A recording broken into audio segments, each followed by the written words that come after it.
What's going on, everybody? Welcome to a Victory Tuesday. It's the State Favorite Podcast. I am Ty Alston. Joining me is my buddy David McNiner. David, how you doing tonight? I'm good.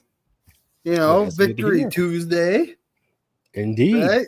But main thing is it's a victory on Ty's channel this year. He's been on that week. So Yeah. last year it was my turn. Okay.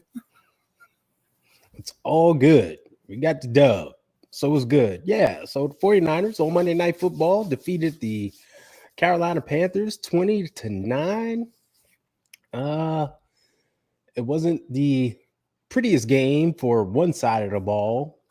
Another side of the ball played very well. But overall, it was good to see the team be resilient, fight, get a victory, especially on prime time. That makes it 2 wins in a row, something we need. And, we're still in playoff contention. So I'm in a good mood about it. What's your mood about the game? Well, it has its ups and downs, and our defense though, it's been young. It's been young. Even with Mikael Williams out there before that injury, he was still young. And now it's like, I've been saying, give us some games. They got to get some cohesion going. This is a very young unit. And it looked like they had good cohesion yesterday. I mean, Carolina, they do actually have some pretty good wide receivers. They do. Their running back's not bad. Their quarterback's a first overall pick, although, he's kind of, sporadic, but still he's a first overall pick. So, and they were 6-5 coming in. So it's not like we're playing the 2-9 Jets or someone like that, Not at all. So here it is, our defense stood up and had our offenses back when, stuff happened, and it was very nice to see. Salah called a great game. It was very nice to see. It kind of makes me wonder, moving forward, is this what we're going to see? Well, for me, the defense has been good all year long. And shout out to Bebop in the chat. What's going on, buddy? It says, happy holidays. Let's go. Rico Dowdle is a very good player. Like David said, they have very good players at the skill positions. But going into this game, for me, Robert Saleh was the X factor. He knows Dave Canellis. He's familiar with him, knows this offense, knows what he wants to run. So I was looking for him to come up with a good game plan, put together a good game plan to be able to neutralize them. And sure enough, he did. The game plan was solid, but the execution on the defensive side of the ball was also solid. I mean, guys were making plays for all 60 minutes throughout the game. And, it's great when you see these young guys step up and do that. Even guys that aren't so young but haven't had much playing experience, like a Curtis Robinson, filling in that middle linebacker. We're down to our third string middle linebacker here. He steps on the field. He's out there making tackles, making plays. It's good stuff. So you mentioned, is this what we're going to see going forward?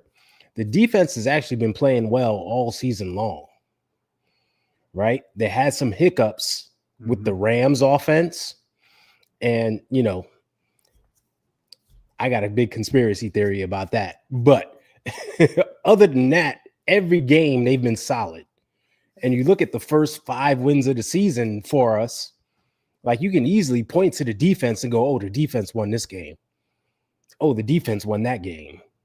Oh, thank God the defense was out there, right? And they pretty much, the defense, played fantastic. It's great to see those guys all out there hustling.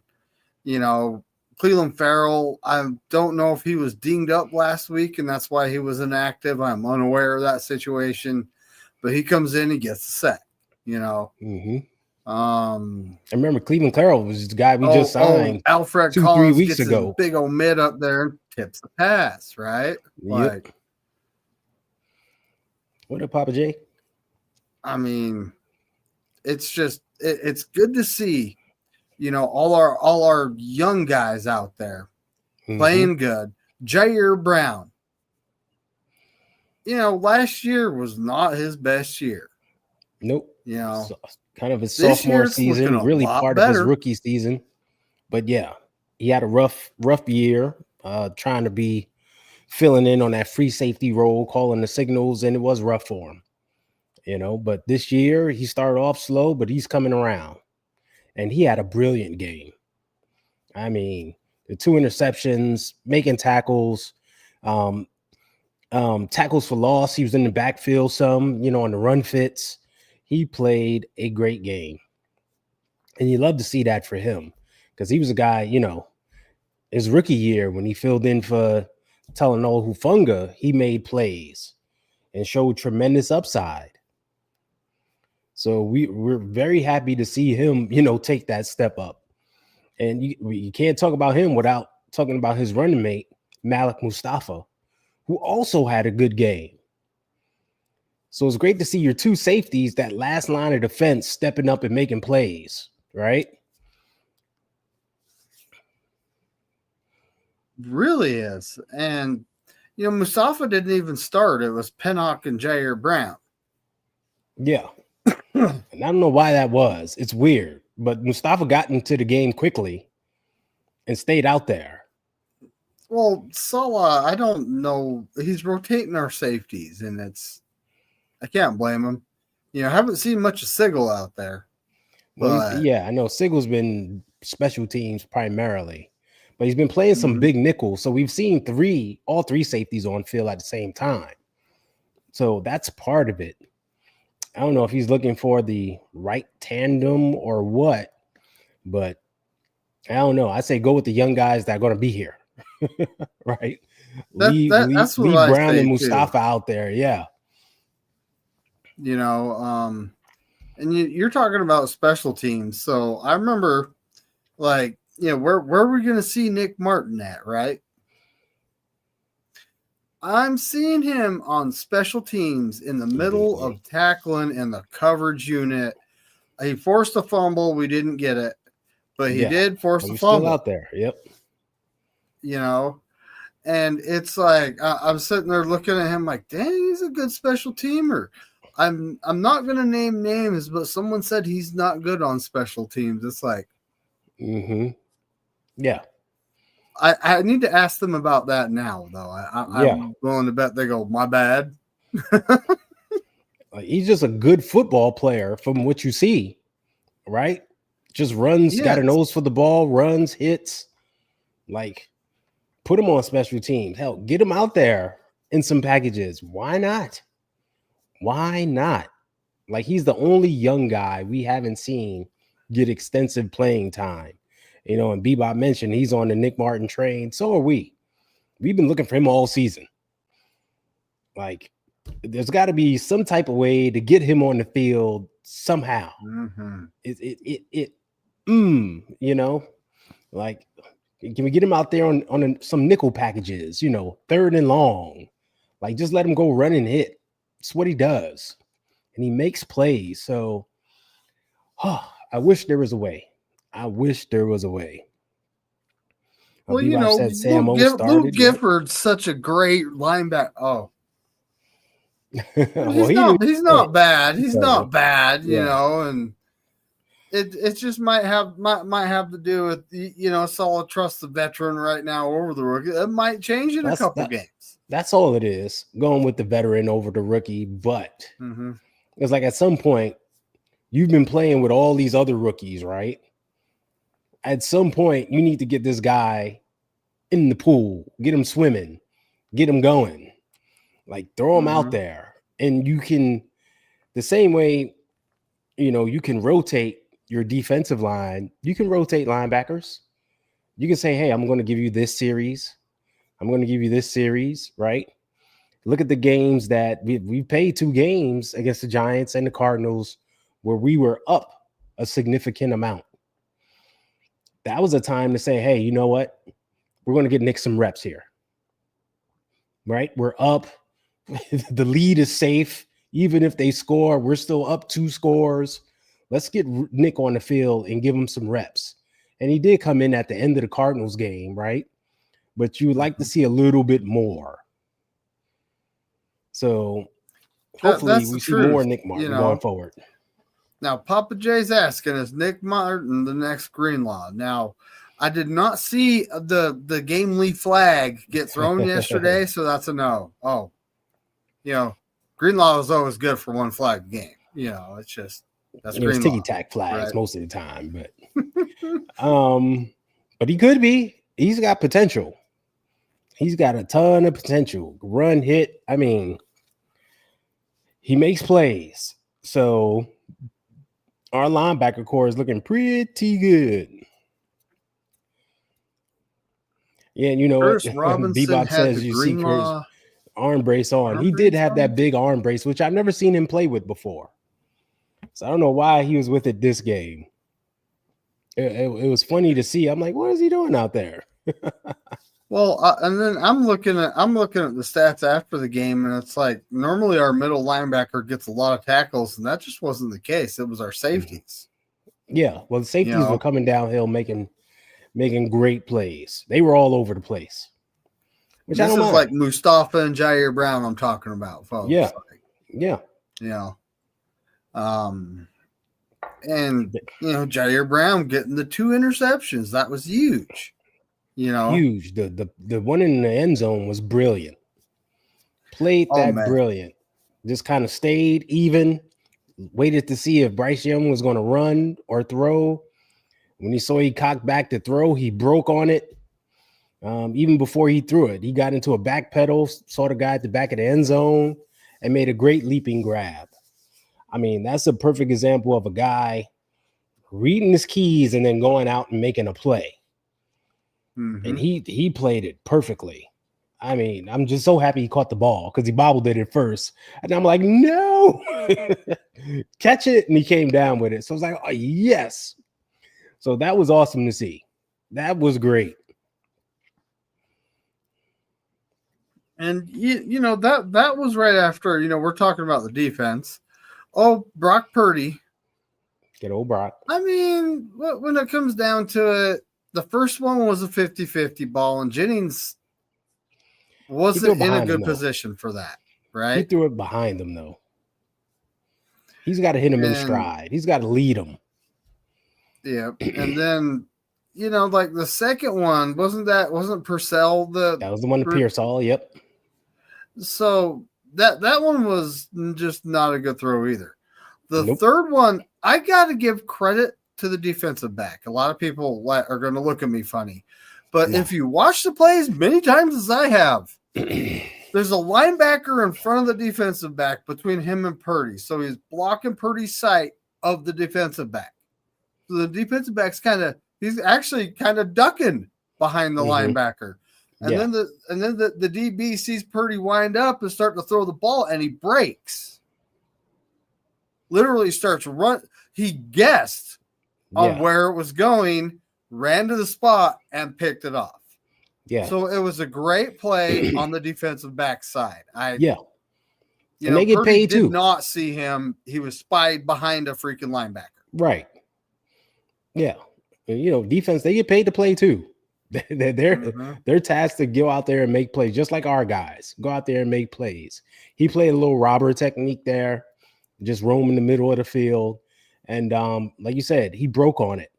I think Kyle wanted Brock to throw the ball more toward the hash when Ricky broke in instead of the middle of the field, which is probably right.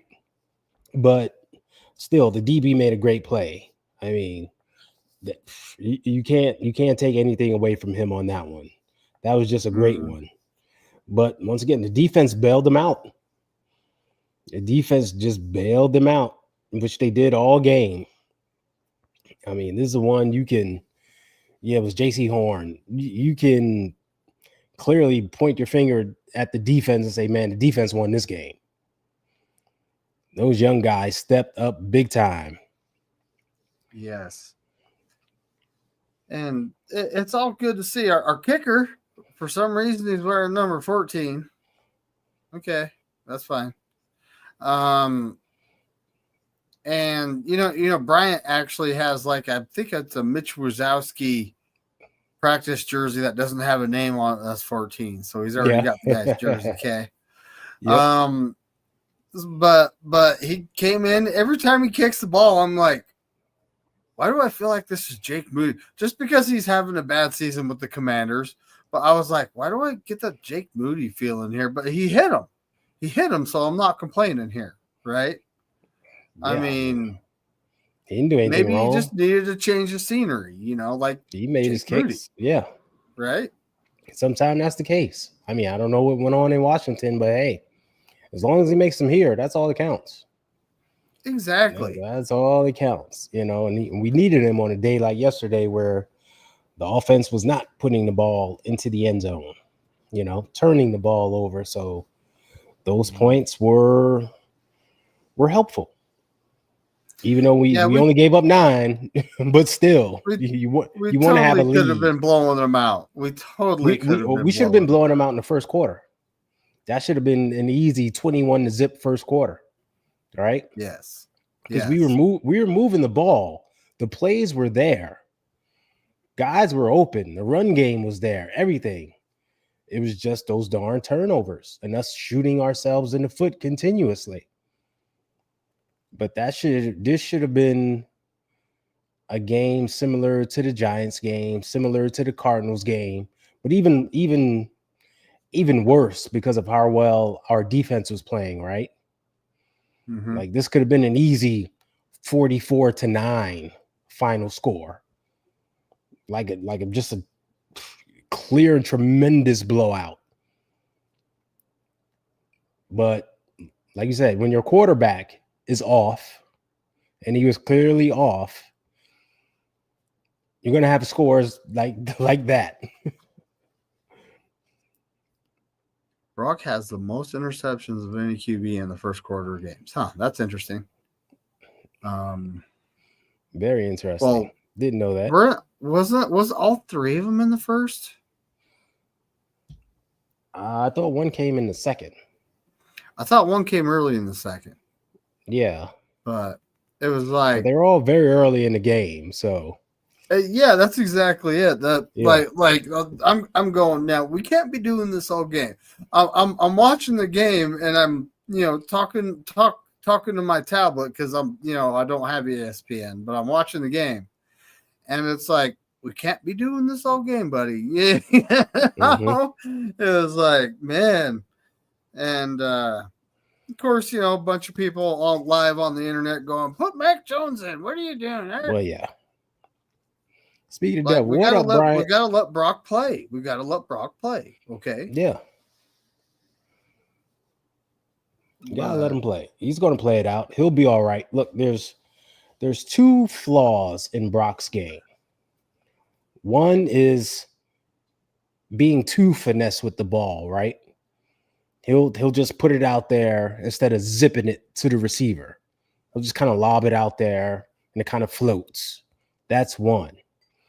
The second is he won't lead a receiver. He'll just throw it to a spot. And the guy has to stop, jump, get the ball, etc. Those are his 2 flaws in his game. They were both on display Monday. Right? So it's like when he's off, it's like, it can be costly. And we saw that. But he's not off like that often. He's, for the most part, extremely solid, extremely good. This was just a bad night for him. And it happens. These bad nights happen. Right? So as long as he bounces back and we don't see this for the rest of the year, we're okay. Right? We want to see the Brock we saw last week against Arizona.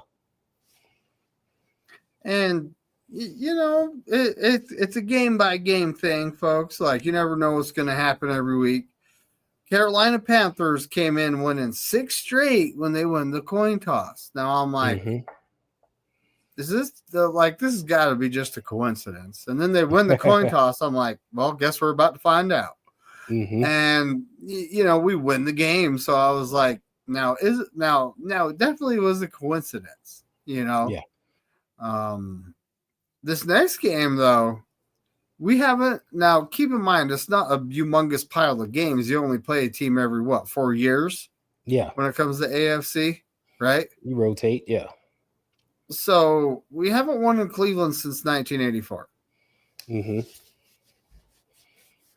So we just broke the Panther streak of 6 games winning a coin flip in a row they won. So now it's time to break another streak, is what I'm saying. Just get the win. We got to go in there and win. Yeah. It's the bottom line, We need to stop with the damn cliche of a must-win game. Like, it's basically December football, right? Like, starting yesterday, 6 games left in the season. That's it. This is the playoff push. Every game is must-win. Mm-hmm. So you can't say, this game is, this game. No, they're all must-win. We're fighting for our playoff life right now. There's a potential, if things bounce a certain way, we can even win the division. We're right there at the top.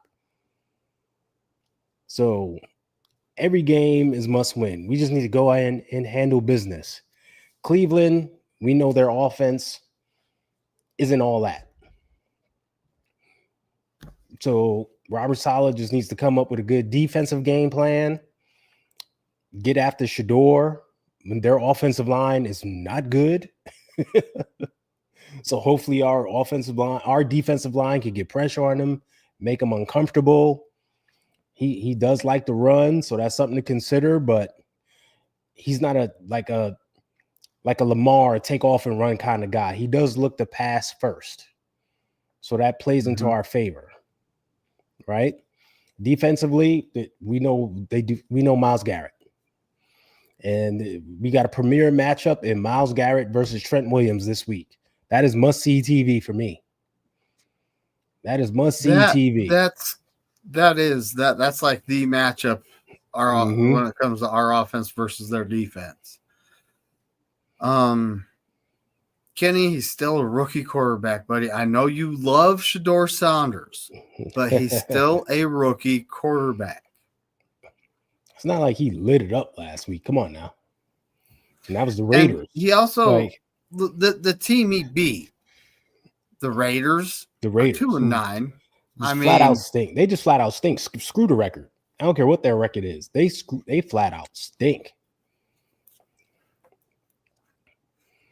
Like now that's another thing too, is like Shanahan versus Schwartz. We didn't touch on that. But we talked about their defense and Myles Garrett, but their defensive scheme overall. The problem I have with this, this conversation, and we think back to the last time he went there and played, Kyle actually had a good game plan going. He had some things dialed up. Plays were there. But much like we saw yesterday, the execution wasn't. To go back to that game, Brock did not play well. Right? Brandon Ayuk had a big drop in the game. That could have went for a touchdown, right? Then next thing you know, Debo gets hurt, he's out the game. CMC gets hurt, he's out the game. Trent Williams got hurt, he's out the game. So we lost 3 huge pieces. And then our quarterback wasn't playing well, and our number 1 wide receiver, drops a big pass. Although he came back in the game and played beautifully, but that's what it was. But the plays were there. We could have smoked them, and the defense played very well that game. We just, much like yesterday, the offense has to pick it up, and it's been my theme ever since 2023 when we last played them. The offense needs to pick it up. One big concern is Weather. The weather in Cleveland this weekend is not supposed to be good. We're talking rain and snow, which, as Run we the know, ball game. it's someone's kryptonite. I ain't gonna name no names, but he seems to not play very well. The little hands, the quote unquote little hands, in precipitation. Yeah, the same size as Patrick Mahomes. No biggie. They're little hands, you know. It's Yeah, like yeah. So, but you said you hit the nail on the head. Run the ball, which we've been doing, right? We've gotten back to pounding the rock, running the ball, using that as our key to our offense. I think in a game like this, where it is going to be bad weather, we should pound the rock. Brian Robinson Jr. should get the ball at least 15 times this game running the ball. hey, I would love to see him get 15 to 18 carries, you know, CMC get about the same. Yeah. And, you know, let's just see what happens, right? Like, don't force it downfield like we were trying to do last night. Let's not do that.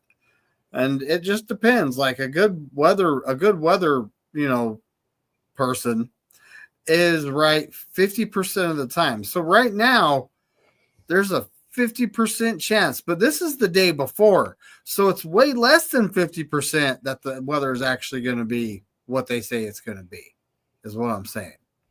Like, you know, we'll just have to wait and see.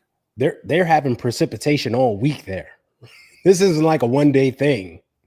If you go look, like it's precipitation now on through the weekend. So wow. Hopefully the wind blows, goes a different way. I don't know.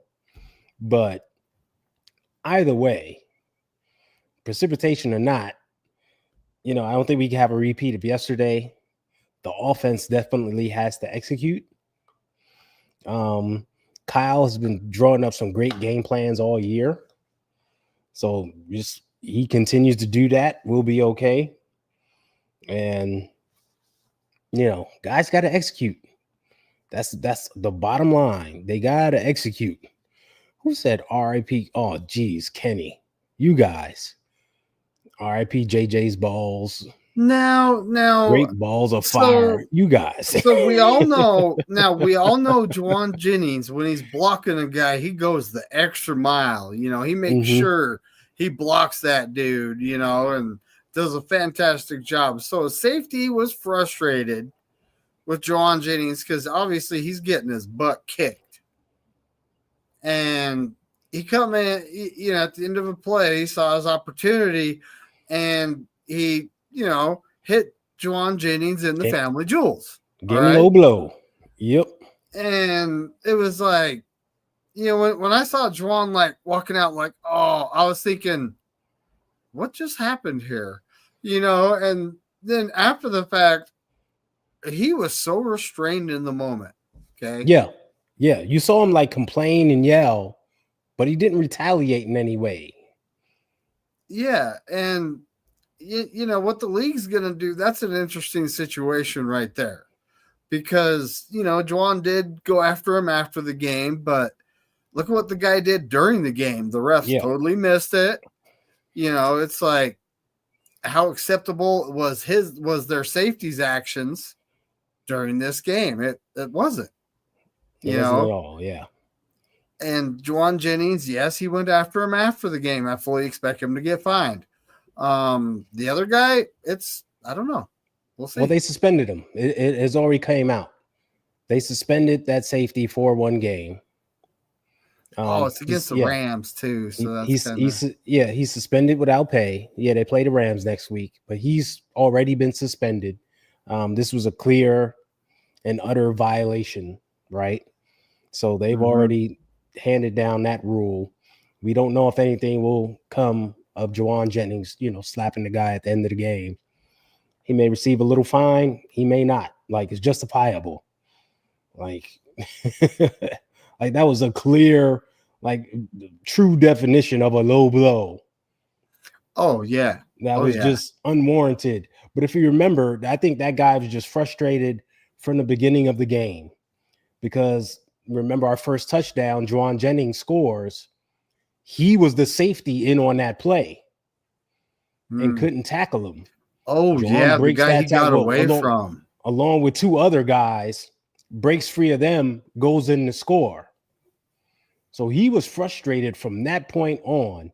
And I'm sure Juwan, doing his blocking and everything and his talking, got under his skin, whatever.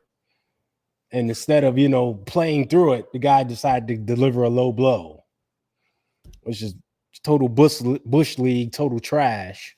So, like you said, he's suspended. The league came down fast on this one, which I'm proud of, because it's like there's nothing to deliberate. There's no, should we, shouldn't we? No, that was clear and obvious. It's on tape. It's on tape for everyone to see what happened there. And the guy hit a target. I mean, this Juwan Jennings here, the dude's got coconuts. He had quite the target. It's not like he could have missed. But it's like, I'm just looking at it like, did that guy have a cast on his hand, Ty? I was looking at that too. He did not. I was looking at him from every angle and different plays and such, because if you look at the punch, it does look like he has on a little club. It does look like it, but that's just the way he had like a taped or wrapped up. Yeah, his hand wrap and his gloves were. It was black and white, and he makes a fist. It looks like a little club, but if it was like a cast on, that would have been even worse, right? Like assault with a weapon, kind of. But it was just his fist. Yeah, it was just his fist. But either way, just total dirty. That's what the play was. Just completely dirty. So, and Juwan Jennings, I mean, it's like me. It would be like me teaching my kid to go to school, and when you get bullied, don't fight back. No, I'm sorry. Yeah. I'm sorry. If you're getting bullied and you got to defend yourself, do what you got to do. I'll be the one dealing with the repercussions anyway. Yeah. I got your back on this one. Yeah, totally. It's like, hey, handle your business. I got your back. If the principal calls, I got your back. Don't worry. Yep. Yeah, but like you said earlier, he showed great restraint in the moment. Just did not go after him. Just kind of yelled and walked it off. And I was like, when I saw it later, what actually happened, I'm like, he's bigger than me. Because I would have went after him right there. I'm like, yo, what are you doing? Well, now maybe Juwan did learn a lesson from the last game of last year. Remember, he got thrown out early and it cost him his 1,000-yard season. But that still wasn't his fault. That was the refs. The refs messed that up. I'm not saying it was, but what I'm saying is he learned a lesson right there. And, it happened, and he could have done something, but he's like, I don't want to get thrown out of the game. Right? I don't know. Like, and then he figured afterwards we can. He's not going to hit any incentives. But even last year, it wasn't like a fight during the game. If you go back and watch it, he was tangled up. The guy actually pulled him down, pulled him toward the ground, and they threw Juwan out for it. And it's like,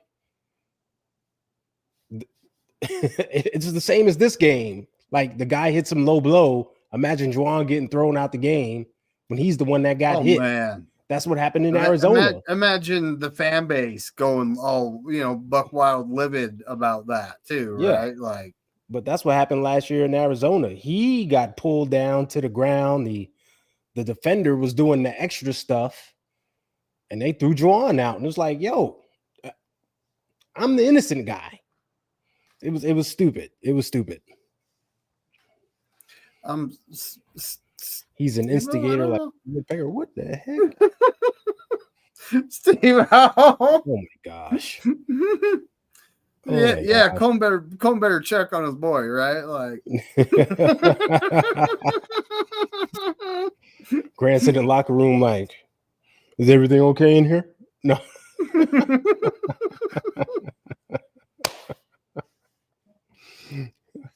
It's investigator. Like, Oh what do you expect? man, You guys are I'm crazy. just You guys are crazy. Injuries. The only injury I heard of was Sam Okinawa's ankle. so. But yeah, What are you gonna say? I noticed he didn't come back. Yeah, he was ruled out of the game with the ankle. He was walking around at the end of the game. I didn't see a limp, but we never know. Practice is tomorrow, so we're going to hear from the practice report. You know, is he a full participant? Is he limited, etc.? I didn't hear, any. I mean, the game just happened last night. Not going to hear much, and today's was an off day. So, but hopefully it isn't too bad. It was just one of those, tweaked it in the game, and they'll be able to wrap it up, do something, get treatment on it, and he'll be okay for Sunday, because his game has been elevating. He has been playing well lately. So I'm hoping he can get back out there and be effective for us. And interesting enough, there was somebody who said Saturday night he actually gave like a little talk to the defense about them, taking advantage of their opportunities and such. And it resonated. Guys really hung on to what he was saying. So like we talk about these young guys stepping up. That's him stepping up kind of like in a leadership capacity, in an inspiring capacity to get these guys going. I mean, what more could you want out of these guys, right? Yeah. Yeah, and we saw Bosa and Warner at the game. They were, of course, they're not allowed on the sideline because they can't get around very good right now. Mm-hmm. So they're up in the boxes watching the game, and Fred Warner's in a boot walking, no crutches. Yeah, they released a statement last week that said he is off the scooter now. So he's on crutches and walking around. I'm just like, that's some serious progress for that injury. Yeah. So I'm not gonna get my hopes up because I kind of don't. Yeah, I know. People have been I don't want him to speculating push that it he could something and make it possibly come worse. back. He could possibly come back in time for the Super Bowl or whatever. And I'm like, it wasn't just a simple break. It was like a break and a dislocation. Like, there's a lot going on.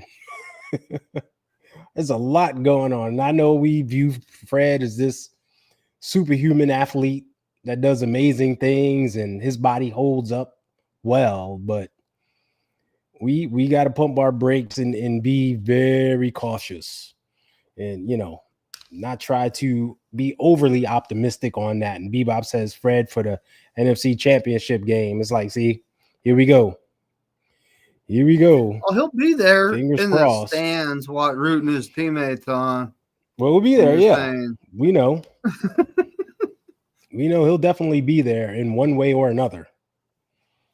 So, I just don't want to rush him back. No. Like, unless it's the Super Bowl, then maybe that's different. But we'll see. Who knows? Well, so pretty much Samo was it yesterday, huh? Yeah, that's the only injury I heard of. Good old Samo. Well, other than, Juwan Jennings and the family jewels there, like, how would you list that on the injury report, Ty? I saw someone ask that on X. Yeah, you listed as D's nuts, like I said.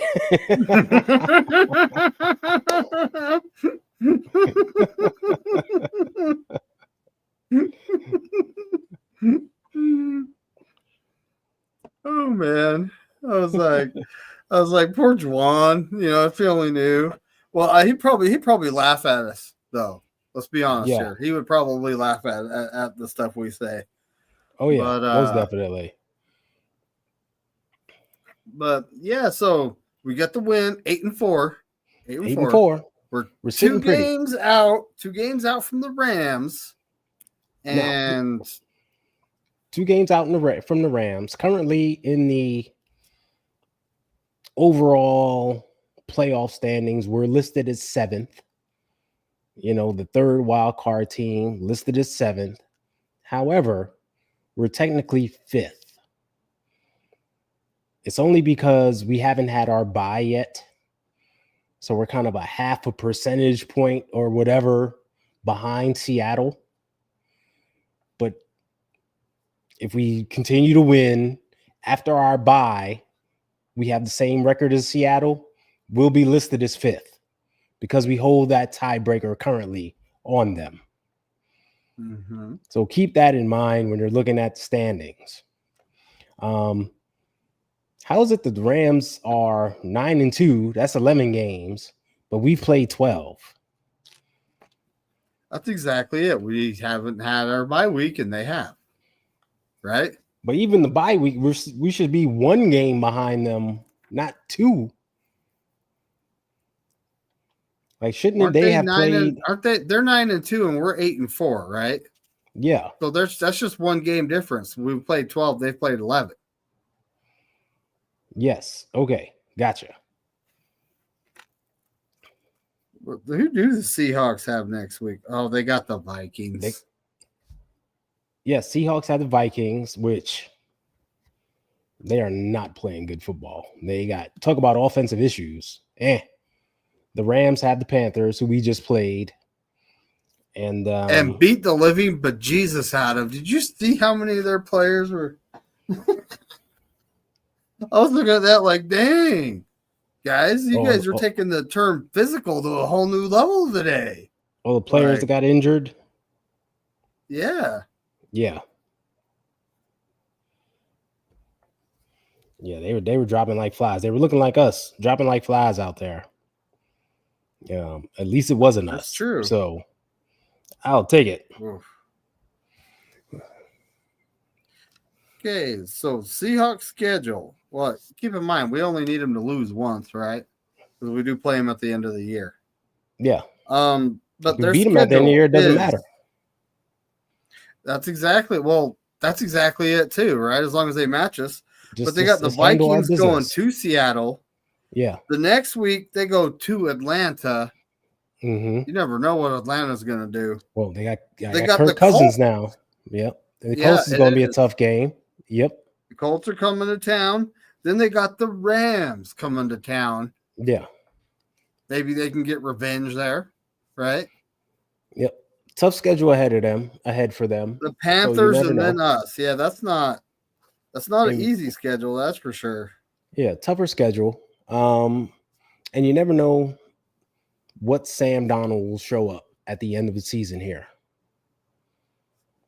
Right? It seems to be at the end of seasons where he just totally craps out. It's like he runs out of battery or something, where he just starts playing badly.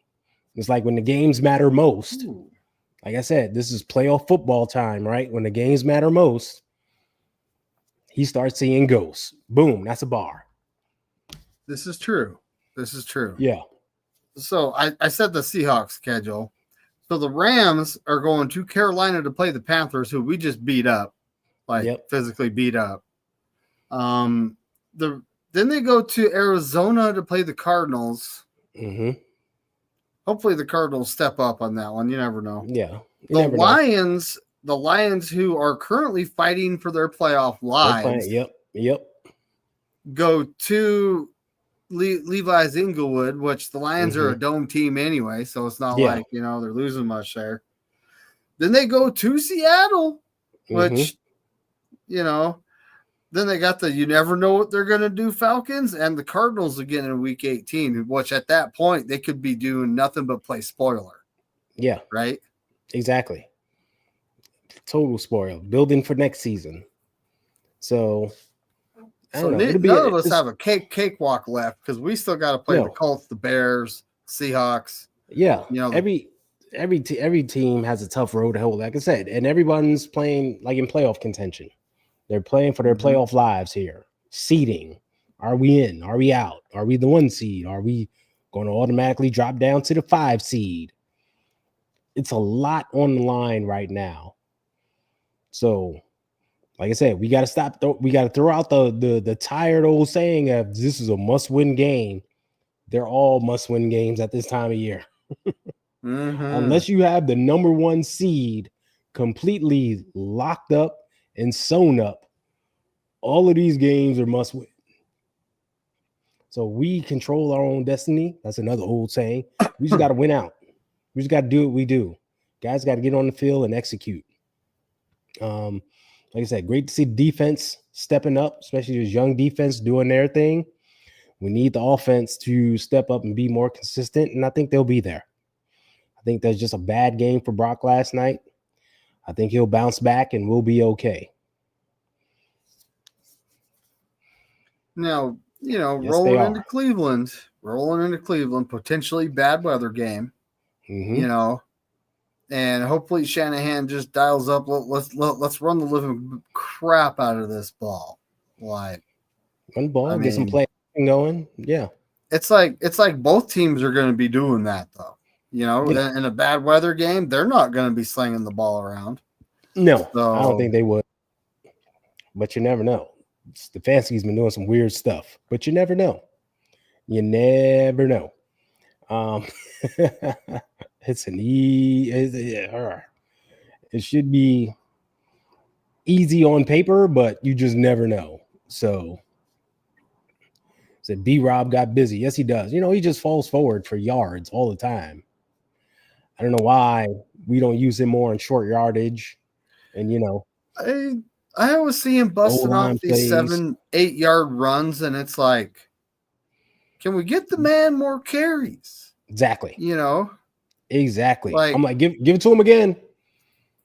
Oh, did you know CMC? We're talking about our running backs. I believe he leads the league in receptions. Yes, CMC does lead the league in receptions.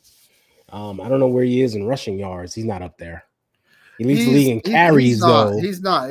He's got like 795 rushing yards and 785 receiving yards. I just looked like today. Yeah, he's on pace for 1,000 season. But leading the league in receptions, as you said, I think he's up one on Jackson Smith and Jigba. So another phenomenal season for him. Could win comeback player of the year and offensive player of the year this year. That's the type of season he's having.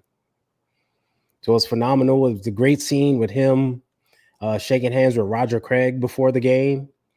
As we know, Roger Craig is the guy that started this whole dual back thing off. Well, I can't say that. Gale Sayers actually started it off. Shout out to the great Gale Sayers. But in the modern era, in our Bill Walsh, San Francisco 49ers era, it was Roger Craig. So Roger Craig belongs in the Hall of Fame. Now, wasn't Roger Craig the first running back ever to have 1,000? Yes, he was the first to ever do it. There's only 3 that have done it. There's only 3. CMC, Marshall Faulk, and Roger Craig. And, of course, Craig was number 1. He set it off. So, yeah, he belongs in the Hall of Fame. Number 33 should be in the Pro Football Hall of Fame. It should have been there years ago. I believe he's closer this year than he's been in years past. I've heard that before, though. I've heard that before. I'm just looking at it like, come on, just vote the guy in. He deserves it.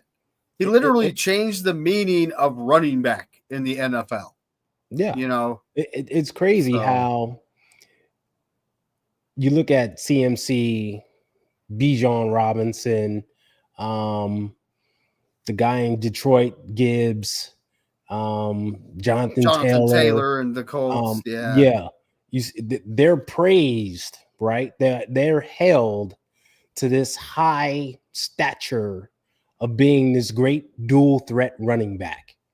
They're good runners. They're good receivers. You can do so much with them. You can build an offense around them. Every team needs one of these running backs. They're held in high regard, right? Roger Craig was the guy that set all that off. He was the blueprint for all of these guys. So if you're looking at these guys and saying, man, this is awesome, blah, blah, blah, how do you not vote in the guy that came before all of them? All of them. It just makes me scratch my head. Wait, hold on. Papa J, I met Roger Craig at Dave & Buster's, and after joking with him, he ended up looking for me and gave my son all of his winning tickets. No, that's awesome. That's awesome. That's cool. That's a cool story. Thanks for sharing that, Papa J. Shows you what kind of guy he is, too. You know? Oh, he was at the game last night hugging CMC, BSing with him before the game. So it's like... he said hugging, talking, seeing them, dap it up, exchange hands. Roger Craig saying, you the man, to CMC. Like, dude, you was the man before he was the man. Christian should have said that. Dude, you was the man before me. But that was a totally cool moment. So glad, they put that on TV. That's the type of moment you want to see. Because we don't see Roger Craig come out much. Right? He doesn't go to the games much. So to see him there and then him CMC have that moment, that was super cool.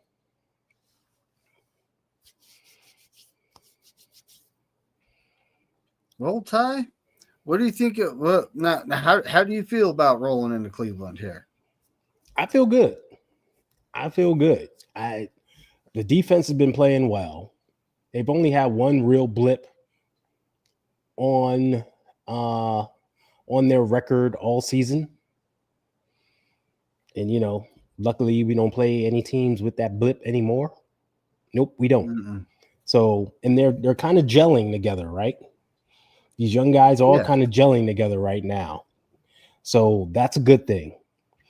I still think the offense has turned a corner. I said this a few weeks ago. I think they turned the corner as to elevating their play. They're actually operating at a high level. Dominic Pooney is finally healthy. We got a good rotation at left guard with Spencer Burford and Ben Barch. They are playing well.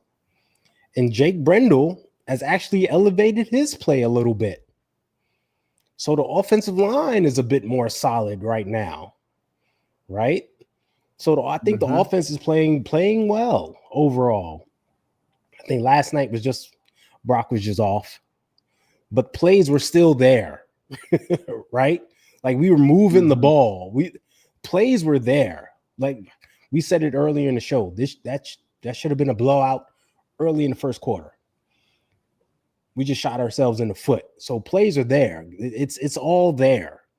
So they put that together. They do that in Cleveland. We'll be fine. We should be headed for another blowout early on. They just got to go out there and execute. I sure hope so. Yeah. So I got a feeling it's going to be a bounce back game. They'll be fine. And, we won't have all that nervous energy kind of like we had last night. Yep. I mean, when it comes to playing a defense like the Browns, just take what you give them. All over. Dink and dunk, 4-6 yards every play. I'll take that all day.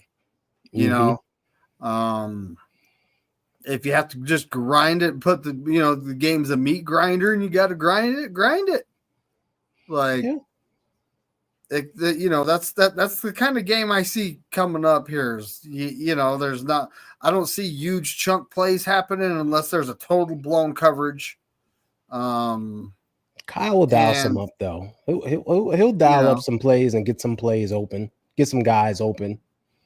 It'll happen. You can see him using play action and getting to chunk plays just to kind of loosen up that defense a little bit and then go right back to running the rock.